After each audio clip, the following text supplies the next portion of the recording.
Olá, gente. Acabei de chegar aqui em um dos raros cofuns, ou seja, túmulos antigos abertos em todo o seu interior à visitação do público, o Ishibutai Kofun, na vila de Asukainara, erguido por volta do início do século VII para ser, segundo a arqueologia oficial, o túmulo de Soga no Umako, um poderoso e influente político. Combinação das palavras Ishi, pedra, e Butai, palco, ou seja, literalmente palco de pedra. O Ishibutai Kofun é formado por 30 megálitos colossais de granito, que pesam ao todo cerca de 2.300 toneladas. Os dois maiores a comporem o teto pesam 77 e 64 toneladas.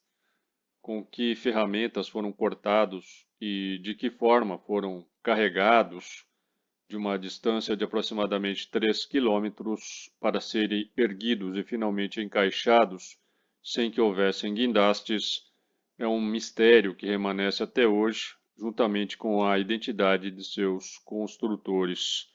Estamos vendo a parte externa e a parte superior aí do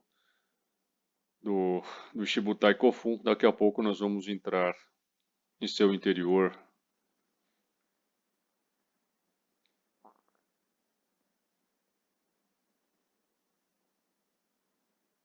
No lado sul, há um caminho que leva ao interior do Ishibutai. A camada de entrada é de cerca de 2 metros.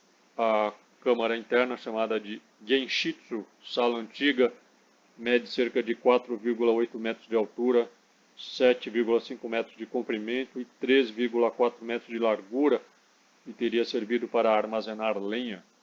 Uma vez dentro da câmara, que pode facilmente acomodar umas 30 pessoas, fica-se imediatamente impressionado com o tamanho das pedras que formam as paredes e o teto alto. A pedra no topo é o maior megálito do Ishibutai Kofun. O interior parece escuro por fora, mas o interior é iluminado pela luz solar, como vocês podem ver, por causa desses orifícios no teto. Os Kofuns imperiais são considerados sagrados, motivo pelo qual permanecem em sua maioria intocados, mas devido à associação de Soga no Umako com o clã Soga, o túmulo de Shibutai não tem uma designação imperial, e, portanto sofreu escavações extensas. O Kofun foi escavado pela primeira vez em 1933 pelo arqueólogo e acadêmico Kosaku Hamada, presidente da Universidade de Kyoto. Os trabalhos na base e no poço começaram em 1935 e a escavação da tumba continuou até 1975.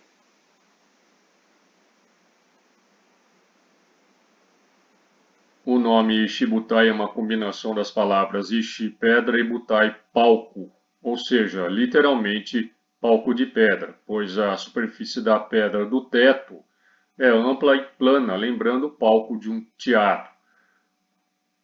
O Ishibutai Kofun tem um caminho de entrada particularmente longo, que mede 38 metros, como vocês podem ver. Pequenos canais de drenagem correm ao longo do leste, norte e oeste da tumba. Eles foram construídos para drenar a água coletada do lado norte da tumba para o lado sul no canal de drenagem raso na entrada do Kofun. Esse canal de drenagem raso mede 11,5 metros de comprimento e 2,55 metros de largura e percorre o comprimento do caminho de entrada, originalmente coberto como a tumba, mas seu teto de pedra não existe mais. O megálito ao norte pesa aproximadamente 64 toneladas e a pedra maior ao sul e à direita pesa aproximadamente 77 toneladas. O peso total das 30 pedras que formam o Kofun é estimado em nada menos do que cerca de 2.300 toneladas. Os grandes megálitos de granito vieram de uma montanha a 3 quilômetros daqui. Vamos então olhar mais de perto as pedras aqui. A gente percebe algumas pedras menores intercaladas. As pedras são bastante toscas, são de corte tosco. No entanto, elas estão muito bem encaixadas. Toda a estrutura se mantém muito coesa, muito firme. Quem propôs que o Shibutai é um túmulo de Soga no Umaku, túmulo esse chamado de Momohana, conforme mencionado no Nihon Shoki, Crônicas do Japão, o segundo livro mais antigo sobre a história do Japão, foi o historiador e arqueólogo Sadakishi Kita, que faleceu em 1939.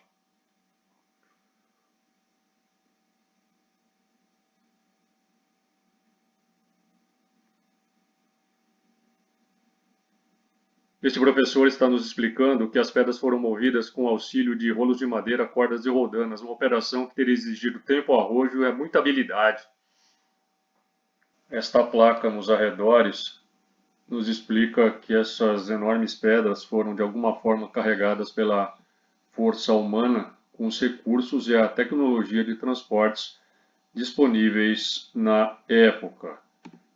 Um buraco fundo era escavado e lá as pedras eram colocadas de pé.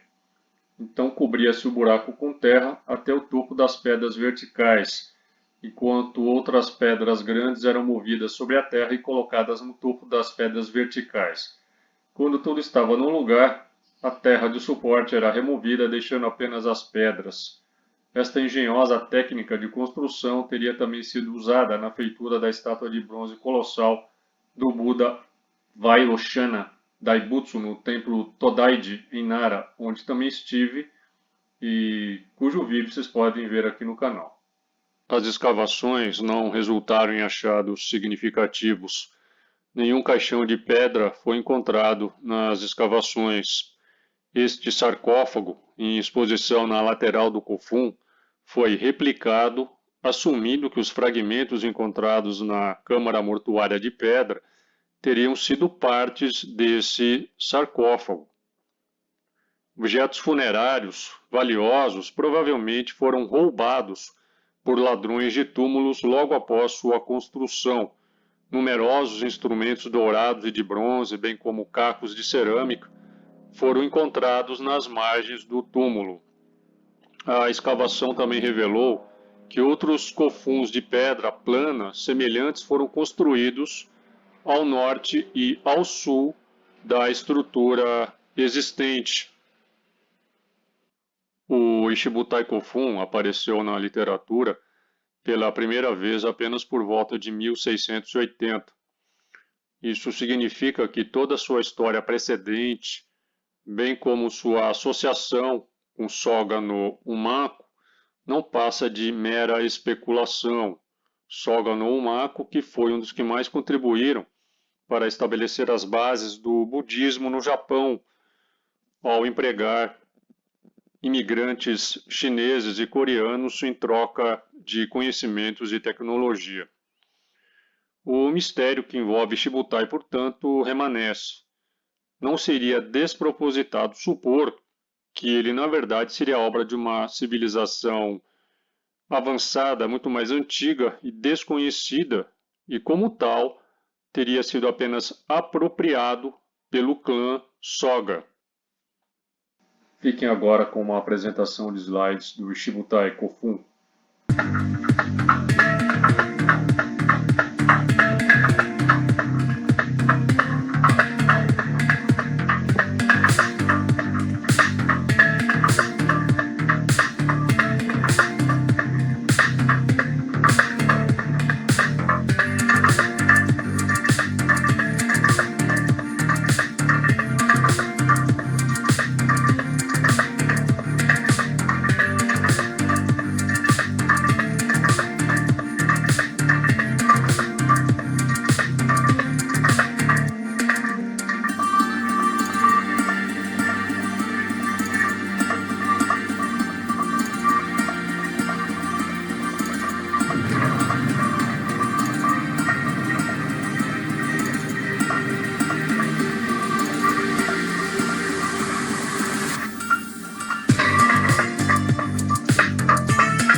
Você pode ler esta matéria completa no meu Patreon. Torne-se o meu patrono e tenha acesso a centenas de conteúdos exclusivos. Dê um like, compartilhe, inscreva-se, torne-se membro e me siga nas minhas redes. Valeu e até mais.